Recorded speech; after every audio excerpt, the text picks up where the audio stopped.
L'affaire Strauss-Kahn, une avancée pour la cause féministe? Joanne W. Scott. Dans les débats provoqués par l'affaire DSK, celles et ceux qui ont pris le parti de ce dernier ont insisté, une fois de plus, sur le fait que les Américains confondaient les charmes de la séduction et la violence du viol.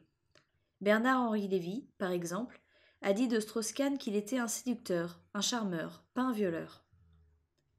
Parmi les spéculations sur le déroulement exact des faits eux-mêmes, le doute a été jeté sur la véracité du témoignage de la femme qui s'est déclarée être victime. L'a-t-on payée pour qu'elle porte plainte? A-t-elle mal interprété, il s'agit après tout d'une musulmane, les signaux qui montraient la vraie nature du manège?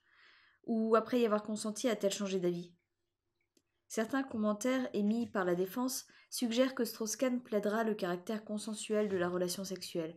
Pour des raisons que nous ignorons, cette femme aurait changé d'avis et ensuite menti sur ce qui s'est réellement produit. Dans cet ordre d'idées, Irène Théry s'est inquiétée que la parole de la victime compterait davantage que la présomption d'innocence de l'accusé. Mais sommes-nous prêts, dans la culture française, à considérer la présomption de la véracité comme un véritable droit? Le souci que manifeste Irène Théry pour le respect des droits de l'accusé va au-delà de sa sollicitude pour un personnage politique puissant, au-delà aussi de sa méfiance, à peine voilée, concernant les motifs d'une femme immigrée, de couleur, issue de la classe ouvrière. Elle a également voulu défendre l'idée que la séduction tient une place particulière dans la culture française. Pour elle, il s'agit d'un aspect unique et singulier de l'identité nationale française, une des caractéristiques de la version du féminisme à la française. Ce féminisme, est fait d'une certaine façon de vivre et pas seulement de penser qui refuse les impasses du politiquement correct, veut des droits égaux des sexes et les plaisirs asymétriques de la séduction, le respect absolu du consentement et la surprise délicieuse des baisers volés. Ce n'est pas là un féminisme dans lequel toutes les féministes françaises se reconnaîtront. Les fondatrices du mouvement pour la parité, les militantes du groupe La Barbe, les femmes politiques qui ont rendu compte de leur démêlés dans Libération du 31 mai et beaucoup d'autres, on pourrait trouver que l'idée de l'égalité des droits infirme la notion de plaisir asymétrique dans la séduction. D'autres pourraient déceler une contradiction entre le consentement et la surprise des baisers volés. Beaucoup même verront, dans la définition qu'en donne Irène Théry, une caractérisation fausse du féminisme, quelle que soit la forme de celui-ci, puisque celles et ceux qui ont formulé ce que j'appelle la théorie française de la séduction ont clairement posé que le consentement amoureux et le jeu de la séduction se fondent, en soi, sur l'inégalité des femmes et des hommes. Depuis le bicentenaire de la Révolution française en 1989, on a beaucoup écrit sur l'art de la séduction des Français, avec des origines remontant aux pratiques aristocratiques de l'époque de la monarchie absolue et de Louis XIV. L'idée de ce que Philippe Reynaud appelle une forme particulière d'égalité s'est transmise de génération en génération pour devenir une composante importante du caractère national.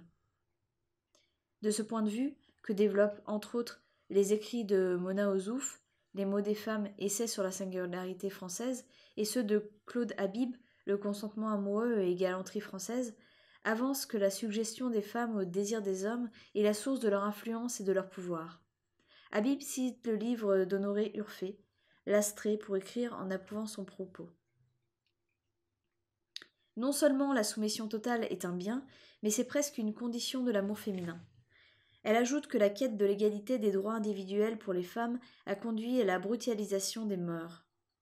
Mona Ozouf estime avec satisfaction qu'en France, contrairement aux États-Unis, les différences sont dans le rapport de subordination et non d'opposition à l'égalité. Elle note également, citant Montesquieu, que les mœurs ont bien plus d'importance que les lois. Ceci, écrit-elle, a permis aux femmes de comprendre, à travers les âges, l'inanité de l'égalité juridique et politique, qu'il faut comparer à l'influence et au plaisir qu'elle tire du jeu de la séduction. Pour les deux intellectuels, un féminisme qui réclame l'égalité des droits s'apparente au lesbianisme, une déviation par rapport à l'ordre naturel des choses. Voir la critique du livre de Claude Habib, La galanterie française, dans le Nouvel Observateur du 26 novembre 1998. Il s'agit là d'une idéologie qu'on pourrait qualifier de républicanisme aristocratique, dont les implications dépassent largement les relations entre les sexes. Elle suggère que les différences doivent être comprises de façon hiérarchique, le féminin par rapport au masculin, que les efforts visant à instaurer l'égalité juridique sont non seulement stériles, puisque les différences, comme la différence des sexes, font partie de l'ordre naturel des choses, mais qu'ils sont également cause de perturbations. Le consentement amoureux implique la soumission à son supérieur dans l'intérêt de l'harmonie nationale. La vision politique que porte, selon Mona Ozouf, le langage de la séduction est celui-ci. La menace que faisaient peser les réelles différences répandues sur le territoire français n'a été si aisément vaincue que parce que l'enracinement affectif se soumettait à la certitude d'une essence commune à tous les Français.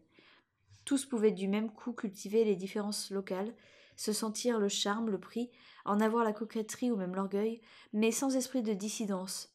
Différents sans anxiété et sans agressivité, contenus dans l'unité abstraite et d'avance consentant à lui être subordonnés. Dans ces conditions, il n'est pas étonnant que le cas de DSK ait autant troublé les partisans d'une idéologie dans laquelle la séduction tient une place aussi déterminante.